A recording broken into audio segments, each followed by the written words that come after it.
Bismillahirrahmanirrahim. Assalamualaikum warahmatullahi wabarakatuh.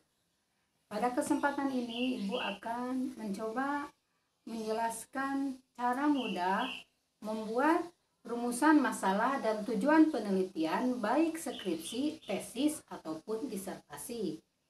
Nah, skripsi, tesis, dan disertasi itu sama-sama karya ilmiah. Cuma kalau kita diibaratkan menebang pohon, kalau untuk S1 itu cukup hanya batang besarnya saja. Kalau S2 itu batang besarnya dan dahan-dahannya. Kalau S3 batang besarnya, dahannya dan ranting-rantingnya. Jadi tiap tingkatan itu beda penajamannya. Semakin tinggi berarti semakin tinggi tingkat penajamannya, seperti itu. Nah, dalam membuat rumusan masalah itu tidak ada yang sulit. Yang sulit itu memulai dan menghilangkan rasa malas, seperti itu. Nah, rumusan masalah itu berisi tentang pertanyaan-pertanyaan penelitian, di mana pertanyaan-pertanyaan penelitian itu nanti di dalam pembahasan masalah ini harus dideskripsikan secara detail, seperti itu. Dan juga dalam mendeskripsikan itu sesuai yang sudah Ibu kemukakan sebelumnya di dalam membuat latar belakang masalah, harus runut, sistematis, dan tidak boleh ada logika loncat, seperti itu. Rumusan masalah itu harus bisa mengcover dari permasalahan yang sedang diangkat ke permukaan oleh peneliti atau penulis. Jadi harus bisa mengcover pertanyaan itu, ya.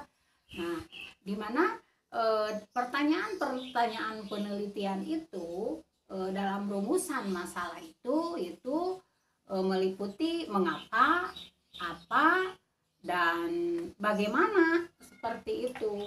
Nah, kalau mengapa ini secara empiris dan teoretis itu harus dideskripsikan, ya, dimana sebelumnya secara realnya di lapangan, secara empirisnya itu berdasarkan pada observasi dan akal sehat yang hasilnya tidak bersifat spekulatif.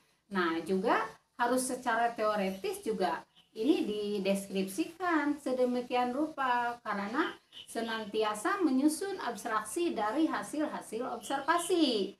Dan abstraksi itu merupakan kerangka yang tersusun secara logis yang bertujuan untuk menjelaskan sebab akibat. Ibu kasih contoh adalah apa istilahnya, judul penelitiannya itu contohnya pernikahan dini. Nah, pernikahan dini di daerah titik-titik, daerahnya daerah mana lah, tapi yang kalau Ibu yang pernah lihat di televisi, Ibu pernah lihat di televisi itu yaitu di daerah Kelurahan Borongrapoa, Kecamatan Kindang, Sulawesi Selatan. Nah, itu banyak terjadi pernikahan dini di daerah itu. Tapi lebih jelasnya Ibu belum melakukan penelitian, hanya pernah melihat saja. Nah, untuk kasus mungkin tidak hanya di Borongrapoa saja, bisa di daerah-daerah lain, karena kalau berdasarkan yang Ibu baca itu pernikahan dini di Indonesia itu jumlahnya per tahun itu mencapai 340 orang. Kalau di dunia itu Indonesia itu mencapai ranking ke-7 untuk pernikahan dini, ya, yang di Asia Tenggara Indonesia itu menduduki ranking kedua untuk pernikahan dini. Padahal dalam undang-undang pernikahan kan sudah diatur perempuan 16 tahun, laki-laki 19 tahun. Tapi realitas di masyarakat banyak yang di bawah itu melakukan pernikahan. Makanya dikatakan pernikahan dini. Nah, seperti itu. Nah, sekarang Ibu akan mencoba menjelaskannya apa istilahnya dengan melihat papan tulis ini, ya, seperti itu. Nah, tadi Ibu sebelumnya Ibu menulis dulu biar nggak terlalu lama. Nah, rumusan masalah dan tujuan penelitian.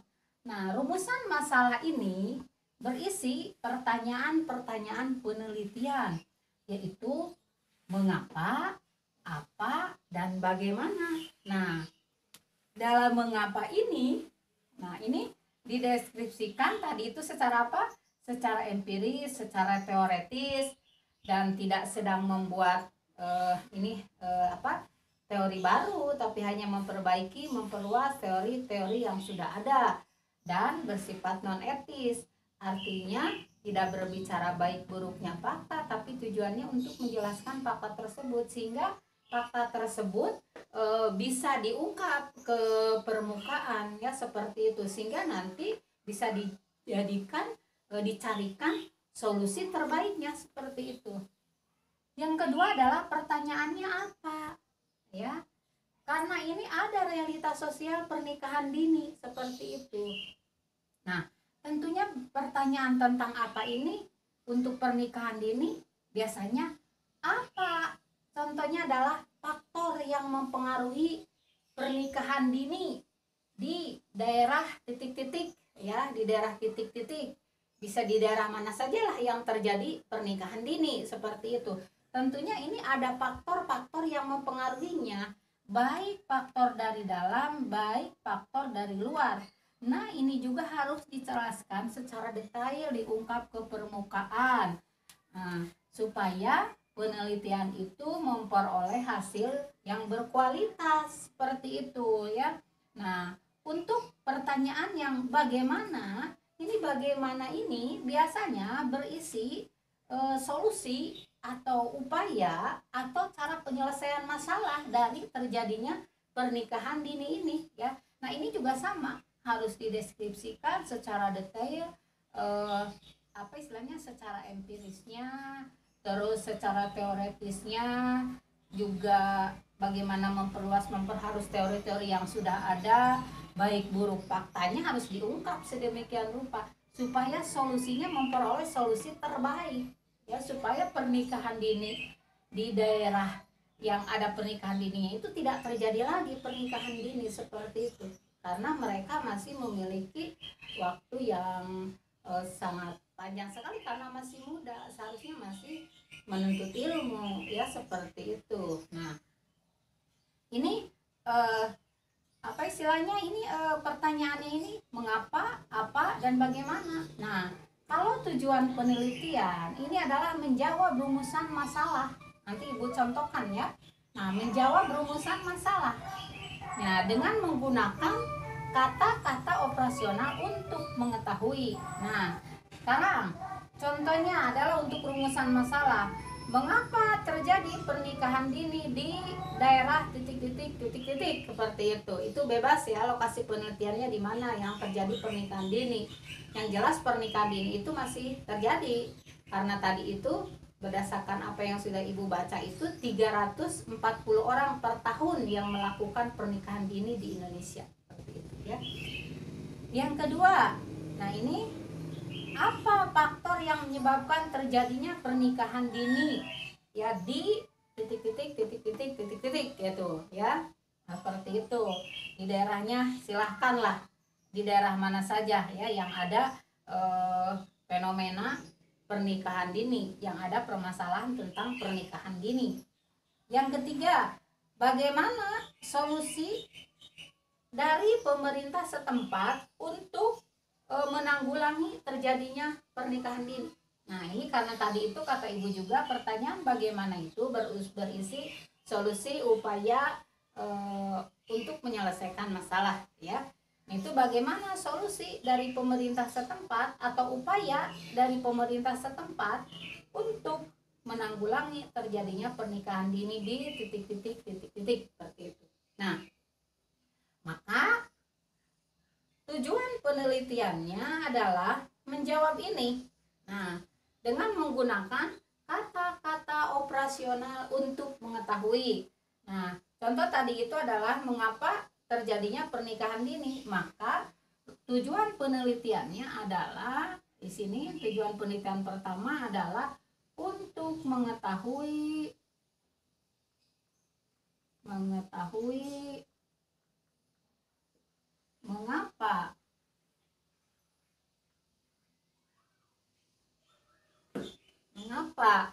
terjadi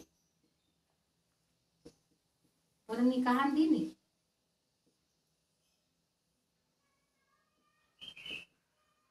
Di titik-titik lah, silakan di mana ya. Jadi tadi itu kan pertama itu mengapa dalam rumusan masalah itu terjadi pernikahan dini di titik-titik daerahnya bebas lah ya. Yang pokoknya yang jelas ada fenomena pernikahan dini. Maka tujuan penelitiannya ini tinggal menggunakan kata-kata operasional untuk mengetahui ya. Jadi tujuan penelitian itu untuk menjawab rumusan masalah.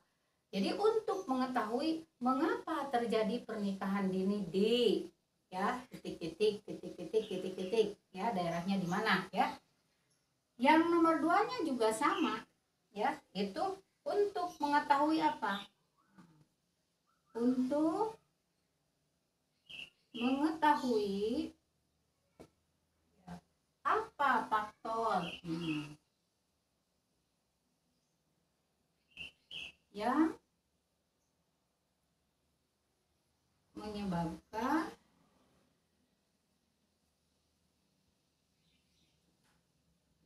terjadinya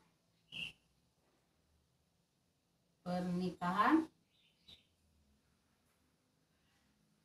dini di ya. Yang nomor 3-nya adalah untuk mengetahui apa faktor yang menyebabkan terjadinya pernikahan dini. Jadi menjawab dari rumusan masalah. Lalu yang ketiganya adalah ini ya. Yang ketiganya adalah untuk mengetahui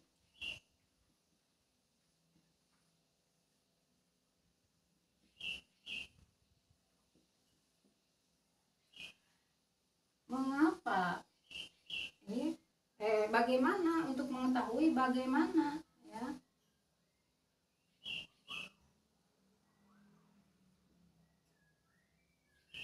solusi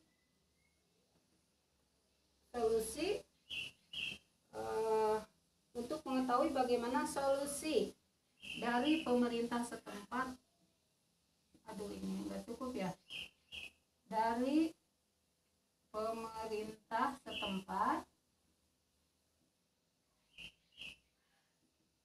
untuk menanggulangi terjadinya pernikahan dini. Ini nggak cukup nih. Ya. Jadi yang ketiganya tadi adalah bagaimana solusi dari pemerintah setempat untuk menanggulangi terjadinya pernikahan dini di titik-titik. Maka yang ketiganya itu untuk mengetahui bagaimana solusi dari pemerintah setempat itu untuk menanggulangi terjadinya pernikahan dini di titik-titik. Nah, jadi tujuan penelitian adalah menjawab rumusan penelitian. Jadi kalau di dalam rumusan masalah ada 3 pertanyaan penelitiannya, maka di tujuan penelitiannya juga harus 3. Tidak boleh terjadi di dalam rumusan masalahnya 2, tetapi tujuan penelitiannya 3 contohnya ya. Berarti itu tidak mengerti, belum paham, kan seperti itu salah. Jadi kalau di rumusan masalah 3, maka di tujuan penelitian juga ininya menjawab pertanyaan itu adalah 3. Tapi kalau di sini pertanyaannya 4, maka pertanyaan yang harus dijawab di sini dalam tujuan penelitian adalah 4. Jadi harus sama. Tapi terkadang ya masih aja melihat dalam karya ilmiah itu yang antara rumusan dengan tujuan tidak nyambung. Di rumusan 2, di tujuan 3 atau 4, nah itu tidak nyambung. Jadi tidak boleh terjadi seperti itu ya. Jadi sesudah mengetahui bagaimana cara-cara membuat rumusan masalah dan tujuan penelitian ini. Nah, ini harus cepat-cepat dipraktekkan seperti itu ya. Tidak boleh malas, tidak boleh apa ya, tidak boleh dibiarkan begitu saja, harus cepat ada actionnya seperti itu ya, biar cepat selesai seperti itu. Nah, ini dalam membuat rumusan masalah dan tujuan penelitian ini kan tidak sulit seperti itu, mudah ya seperti itu, tinggal kitanya saja, yaitu dalam memulainya. Dalam memulai ini tidak boleh kita hanya mengikuti rasa malas. Nah, itu rasa malas itu harus dilawan seperti itu. Nah, ini apa istilahnya, dalam rumusan masalah dan tujuan penelitian ini berarti rumusan masalah berisi pertanyaan-pertanyaan penelitian, tujuan penelitian menjawab rumusan masalah ya. Mungkin untuk pertemuan Ibu kali ini Ibu cukupkan dulu sampai di sini. Wassalamualaikum warahmatullahi wabarakatuh.